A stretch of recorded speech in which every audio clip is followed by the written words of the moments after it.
Bon, pour vous la faire courte, je suis parti de mes études en 2023 après un ras-le-bol général et j'ai décidé de me rendre aux États-Unis pendant 2 ans.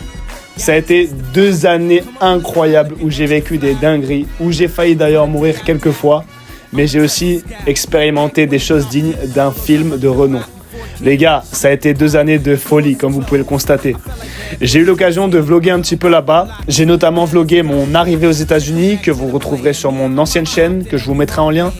Et après, j'ai tout simplement arrêté d'être motivé car je voyais que ça ne décollait pas. Et j'ai quelques fois vlogué par-ci par-là, mais sans vraie persévérance. J'avais quand même filmé quelques clips de mon quotidien durant ces 2 années que je vous posterai peut-être dans une série d'archives à l'avenir si ça vous intéresse. Enfin bref, après ces 2 années écoulées où j'ai vécu un lifestyle de rockstar, nous voilà donc en 2026 où j'ai réussi à mettre assez de côté en travaillant en tant qu'au-pair afin d'y poursuivre mon épopée en Asie, précisément en Chine, qui était donc un de mes objectifs après l'Amérique. Ceci est donc le premier épisode de Road to Prime, la ruée vers ma version Prime, où je vais documenter mon lock-in en Asie jusqu'à atteindre mes 4 objectifs qui sont améliorer ma personal brand et ma chaîne YouTube, de lancer un business afin de pouvoir être libre financièrement et de m'acheter la voiture de mes rêves, devenir quadrilingue en boostant mes skills en chinois et enfin signer professionnel au football et être plus fort et plus sain de manière générale. Je veux également glow up moi, mon aura et mes routines et booster mon lifestyle grâce à des voyages, des rencontres et des expériences bien stylées. Enfin bref,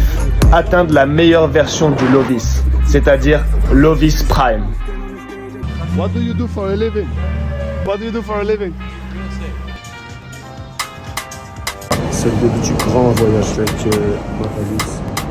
Tout simplement recommencer à vlogger à partir de tout de suite pour voir comment je m'en sors en Chine. Ah, tu vas Carrefour City. Du coup, j'ai dû commencer par Paris pour aller faire mon visa en Chine, mais j'ai eu quelques galères. Ça ne m'a pas empêché de profiter au max. Je devais y rester au moins 2 semaines en attendant mes papiers. Là,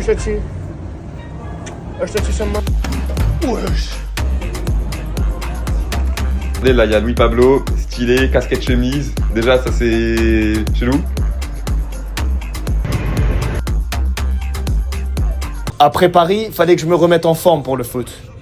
En décembre, je trace donc à Marbella, dans le sud de l'Espagne, pour rejoindre mon pote, le coach, afin de faire une pré-saison et de me préparer physiquement.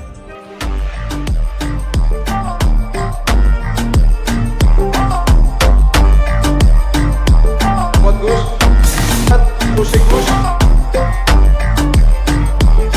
Tout d'abord, nous avons un poulet de la main à la bouche. Rien à partir en tabou à Marbella, c'est même pas là pour le surveiller. On va partir de champ de la masse. On monte la masse un peu ça. Comme vous l'avez constaté, on s'est fait virer de chez la personne chez qui on résidait et c'était la Hesse pendant la 2e moitié de la prépa. Prépa qui nous a du coup été très difficile à terminer. Et enfin, après tant d'efforts de papier et physique, je suis donc parti rejoindre ma famille au Maroc pour Noël afin de me ressourcer spirituellement auprès de mes proches et de ceux que j'aime avant mon grand départ pour la Chine.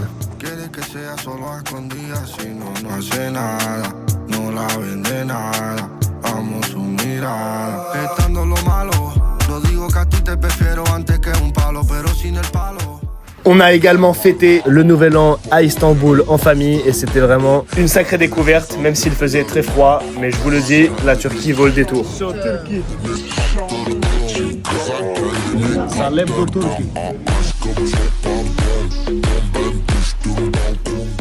C'est les chips, donc là je suis arrivé à Madrid, Barajas. Donc là les gars on se dirige vers la Chine, t'as capté. Ça va être 13 heures de vol les gars, c'est long. Mais c'est ce qu'il faut pour le succès, ok? Nous sommes donc le 14 janvier, et j'ai encore 23 ans car mon anniv est le 27. J'arrive donc enfin à Chengdu, la fameuse ville des pandas que j'ai choisie car il y avait mon école de langue, l'une des meilleures équipes de foot du pays, et on m'a également dit que les soirées étaient très bonnes là-bas. Les gars, je suis en Chine, je suis enfin arrivé. Après autant d'étapes, de visa, de trucs de con. Je commence par prendre au moins 3 jours à m'acheter un téléphone chinois avec forfait, setup le VPN, les trucs de paiement et vérifier mon identité. Car là-bas, tout le monde paye avec son téléphone et il n'y a pas de cash. Également trouver un logement et j'en profite pour aller me présenter à l'école. On peut tous payer avec des QR codes, des applications. Donc les gars, c'est la survie le portable ici. Enfin bref, tout un tas de choses de l'ombre et impératives à ma survie en Chine. Donc du coup, ce que j'ai fait, c'est que je me suis pris un petit Xiaomi. T'as vu, t'as capté? Je prends un petit Xiaomi comme ça, normal. Mais je suis rétamé de la nuit dernière, j'ai pas dormi. Là, je me trouve à la boutique de forfait téléphonique. Bon, bien évidemment, après avoir charbonné pendant 72 heures, j'en profite pour sortir avec un pote français que j'ai rencontré dans la rue pour expérimenter ma première fois une boîte de nuit en Asie. Je vous mens pas, l'expérience était pas mal. Je ne traîne pas et le lendemain, au 4e jour, je me décide d'aller voir le centre d'entraînement du Chengdu Rongcheng, qui sont la première équipe de Super League, la Ligue 1 chinoise, pour leur demander si je pouvais m'entraîner avec eux. Sans aucune gêne, vous connaissez le Lovis, qui ne t'entraîne à rien. En gros, c'est comme si vous alliez à la porte du Barça et vous diriez « c'est où qu'on s'inscrit ?» Pareil, mais version Chine. Sachant qu'ils ne me connaissent ni Nadan ni Dev, en fait. Je pull up comme ça, alors qu'il n'y a aucun accord de base. Je suis vraiment venu avec mon sac de foot, mes crampons. Je vais arriver, je vais dire laissez-moi m'entraîner s'il vous plaît. Normalement j'élimine tous leurs défenseurs, tu vois ce qu'il y a. En espérant signer, si c'est pas le club, ça sera un mec. Donc voilà le programme là, échauffement à la salle de l'hôtel, petit déj. Après faut que je repaye une nuit parce que je suis arrivé à court de nuit. Donc lundi 19 janvier.